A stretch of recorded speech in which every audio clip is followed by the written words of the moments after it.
ప్రభావాత్మా జగత్కాల స్థాలో లోకహితస్తరుః సారంగో నవచక్రాంగః కేతుమాలీ సభావనః. శ్రీ మహాగణపతియే నమః. శ్రీ కృష్ణాయ పరమాత్మనే నమః. శ్రీ వేదవ్యాసాయ నమః. 15వ అధ్యాయం. జనమేజయుడు వైశంపాయన మహర్షిని ఇలా అడుగుతున్నాడు. ఓ విప్ర, పాండవులు యుద్ధంలో జయించారు, రాజ్యంలో ప్రశాంతత నెలకొంది.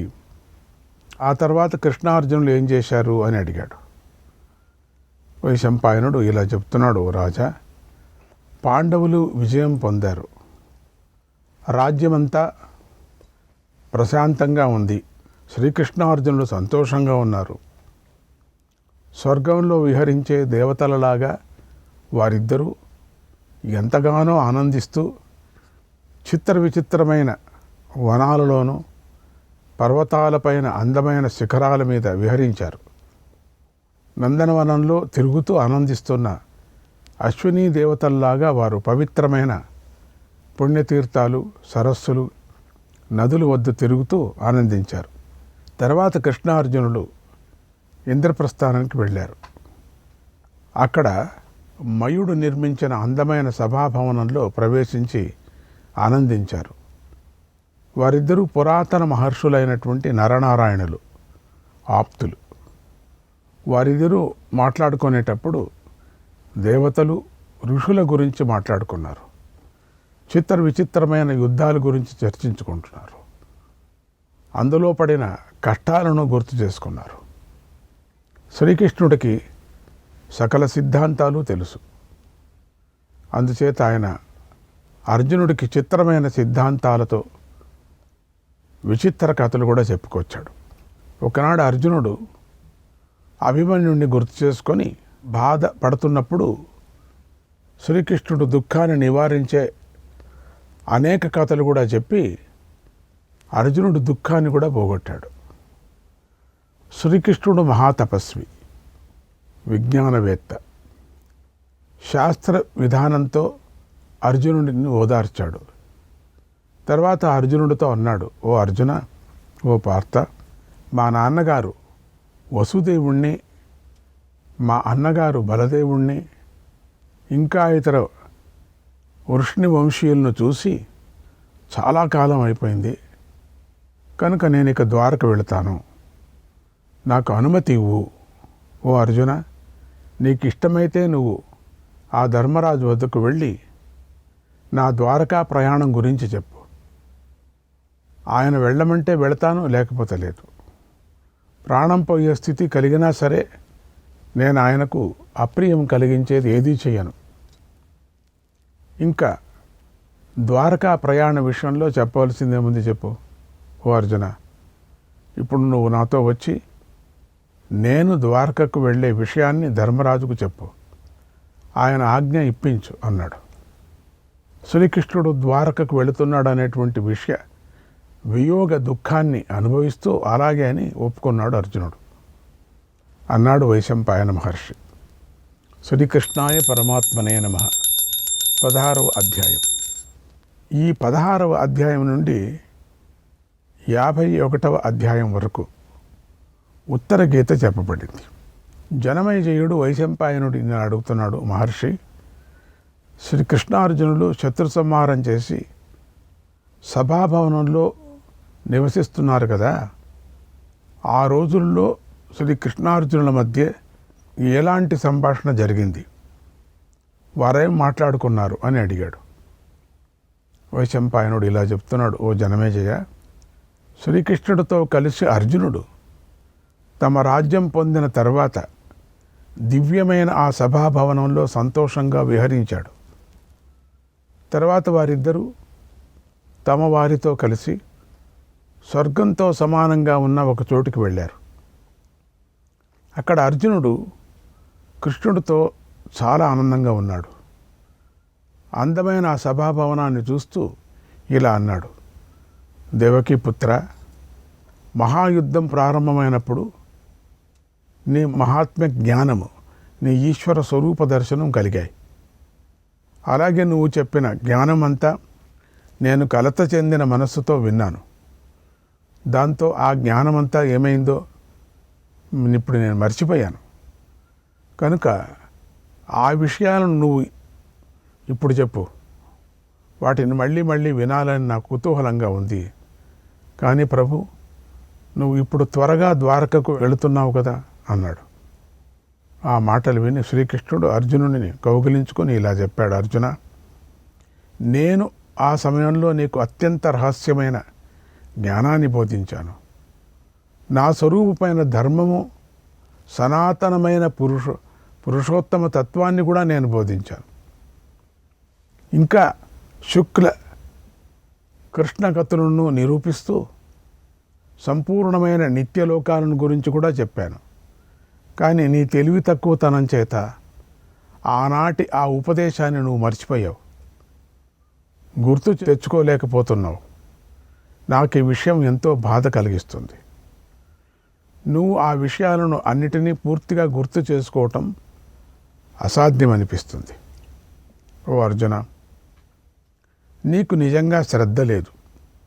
నువ్వు మందబుద్ధిలాగా ఉన్నావు. ఆ విషయాన్ని అంతా ఇప్పుడు ఉన్నది ఉన్నట్లుగా నేను చెప్పలేను.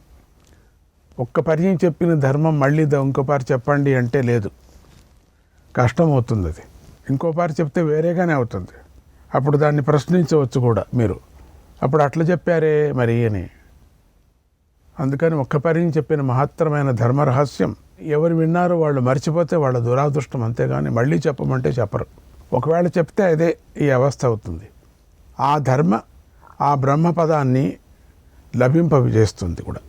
అలాంటి ధర్మాన్ని పూర్తిగా అదే రూపంలో మళ్ళీ చెప్పడం ఇప్పుడు నాకు చేత కాదు. నేను పరమాత్మతత్వాన్ని బోధించాను.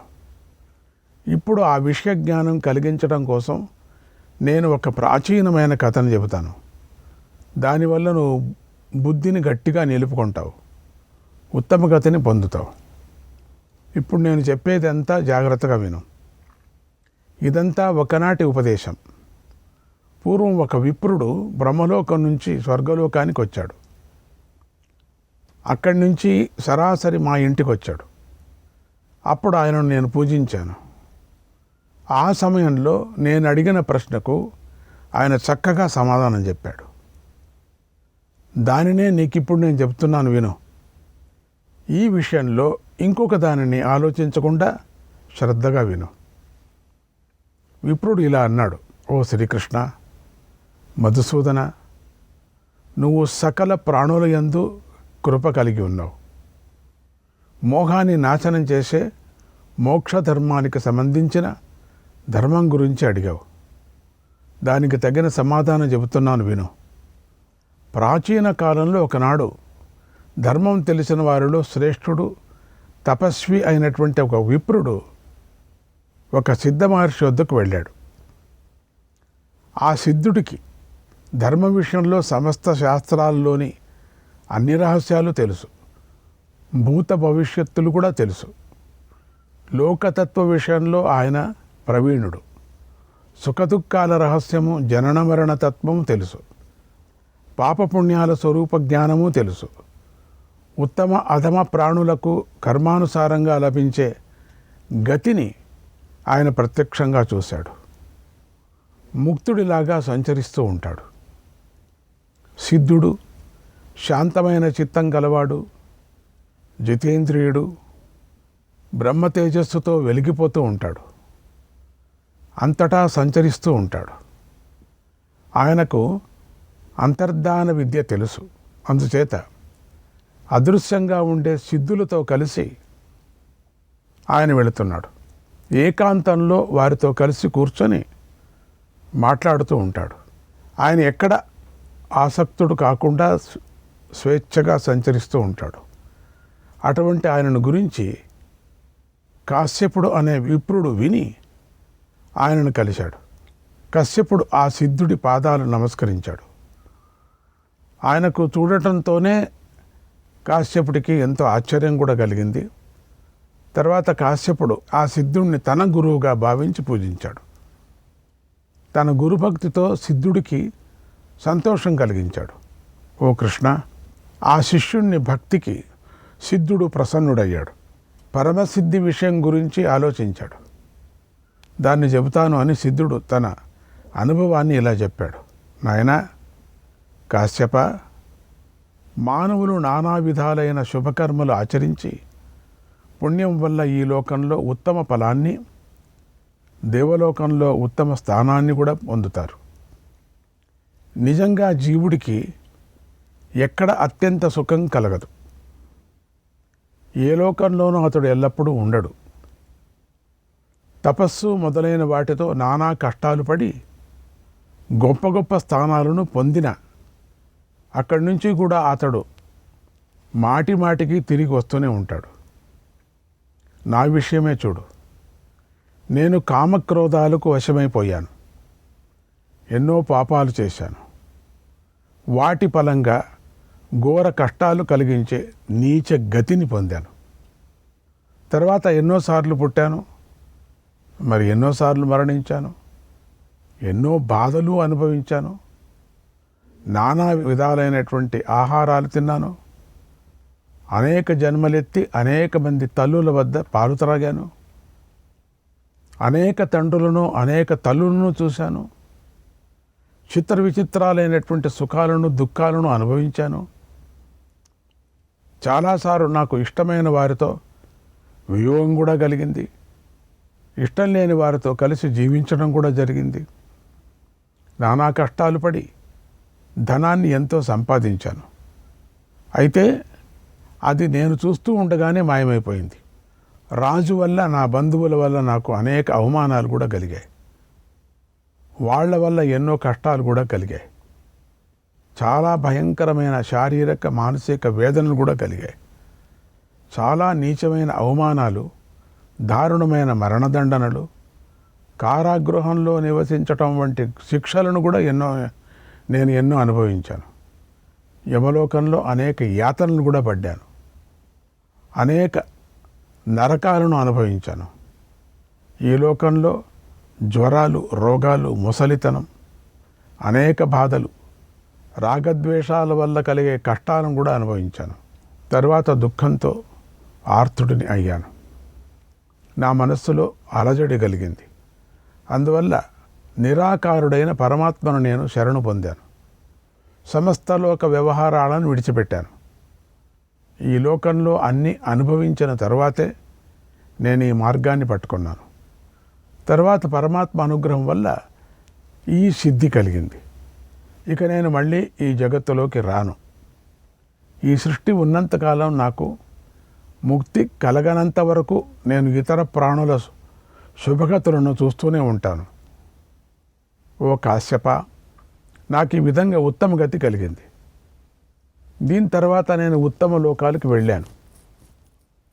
తర్వాత వాటికంటే అతి గొప్పదైన బ్రహ్మలోకాన్ని కూడా వెళతాను. క్రమంగా మోక్షాన్ని కూడా పొందుతాను. ఇందులో సందేహం లేదు. నేను మళ్ళీ ఈ మానవ లోకానికి రాను. నాకు నీ యందు ఎంతో ప్రీతి కలిగింది కనుక నీకు ఏం చేయాలో చెప్పు. నీకు ఏ విషయం చెప్పాలో చెప్పు. నువ్వు ఏదైనా పొందాలనుకుంటే అడుగు. ఓ పండితుడా, నీ ప్రవర్తనకు నేను చాలా సంతోషించాను. ఇక నీకు మేలు కలిగించే విషయాన్ని అడుగు. నీకు ఇష్టమైన విషయాన్ని అడుగు. దాన్ని నీకు చెబుతాను అని చెప్పాడు సిద్ధుడు. అన్నాడు శ్రీకృష్ణుడు. శ్రీకృష్ణాయ పరమాత్మనే నమః. 17వ అధ్యాయం. శ్రీకృష్ణుడు అర్జునుడికి ఇలా చెప్తున్నాడు. అర్జున, కాశ్యపుడు సిద్ధుడి పాదాలు పట్టుకొని నమస్కారం చేసి ఇలా అడిగాడు. ఓ మహాత్మా, ఈ జీవుడు కష్టంతో కూడిన ఈ సంసారం నుండి ఎలా ముక్తుడవుతాడు అని అడిగాడు. అప్పుడు సిద్ధుడు ఇలా చెప్పాడు. ఓ కాశ్యప, ఈ లోకంలో ఆయస్సును కీర్తిని వృద్ధి చేసే పనులను చేస్తే అవి మరుసటి జన్మలో మంచి శరీరం పొందటానికి కారణాలు అవుతాయి. బాగా వినండి. జీవుడు పుణ్యకర్మలు చేస్తూ ఉంటాడు, మళ్ళీ పాపకర్మలు కూడా చేస్తూ ఉంటాడు. అలా వాటితో ఆవరించబడి ఉంటాడు కూడా.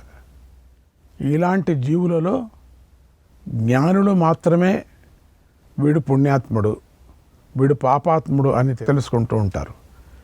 శాస్త్రం చెప్పినట్లుగా జీవుడికి 3 స్థానాలు ఉన్నాయి. అవి మానవలోకం, స్వర్గం, నరకం. అనేక ప్రాణులు ఉండే ఈ మత్స్యలోకాన్ని కర్మభూమి అంటారు. ఈ మానవ లోకంలోనే సకల మానవులు మంచి పనులు చెడు పనులు చేసి ఆ కర్మలకు ఫలంగా మంచి చెడులను అనుభవిస్తారు. మంచి చెడు చేసేటువంటి కర్మ ఈ భూమి మీదని మాత్రమే చేయగలం, ఇంకెక్కడా చేయటానికి వీల్లేదు. అందుకని మంచినే మనం ఎన్నుకోవటం మంచిది. ఈ లోకంలో పాపాలు చేసే మానవులు కర్మానుసారంగా నరకాలకు పోతారు. ఇది జీవుడికి అధోగతిని కలిగిస్తుంది. కనుక పాపపు పనులకు దూరంగా ఉండాలి. పుణ్యం చేసుకున్న మానవులు తారామండలం, చంద్రమండలం, సూర్యమండలం చేరుతారు. ఇవి పుణ్యాత్మల నివాస స్థానాలు. ఈ స్థానాలలో పుణ్యం క్షీణించిన వారు కింద పడతారు. ఇలా మాటిమాటికి రాకపోకలు జరుగుతూ ఉంటాయి. ఇవి జీవులు పొందే గతులు అన్నాడు సిద్ధుడు. శ్రీకృష్ణాయ పరమాత్మనే నమః. శ్రీకృష్ణుడు ఇండైరెక్ట్గా బోధిస్తున్నాడు 18వ అధ్యాయం. ఈ అధ్యాయంలో సిద్ధుడు కాశ్యపుడికి జీవుడు తల్లి గర్భంలోకి ప్రవేశించటాన్ని చెప్పాడు. ఓ కాశ్యప, ఈ లోకంలో చేసిన శుభాశుభ కర్మల ఫలితాలు నశించవు, అనుభవింపజేస్తాయి. ఆయా కర్మల తరువాత ఒకదాని తరువాత మరొకటి శరీరాలను ధరింపజేస్తాయి, తగిన ఫలితాలను అందిస్తాయి. పవిత్రమైన మనస్సు చేసిన పుణ్యం అధికమవుతూ ఉంటుంది.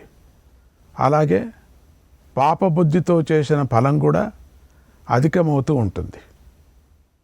ఇక జీవుడు మాతృగర్భంలోకి ప్రవేశించే విధానాన్ని విను. జీవుడు మొదట పురుషుడికి రేతస్సులోకి ప్రవేశిస్తాడు. తర్వాత స్త్రీ గర్భాశయంలో రజస్సుతో కలుస్తాడు. ఆ తర్వాత అతడి పాప పుణ్యాలకు తగినట్లుగా శరీరాన్ని ధరిస్తాడు. యద్యచ్చ కురుతే కర్మ, యద్యచ్చ కురుతే కర్మ, శుభం వా యది వా శుభం, శుభం వా యది వా శుభం, పూర్వదేహ కృతం సర్వం, పూర్వదేహ కృతం సర్వం, అవశ్యముపభుజ్యతే, అవశ్యముపభుజ్యతే. జీవుడు వెనుకటి దేహంతో చేసిన పుణ్యాన్ని కానీ పాపాన్ని కానీ పూర్తిగా అనుభవిస్తాడు. కర్మ అనుభవించడం వల్ల నశిస్తుంది. అప్పుడు జీవుడు ఇంకా కొత్త కొత్తగా కర్మలను ప్రోగు చేసుకుంటాడు.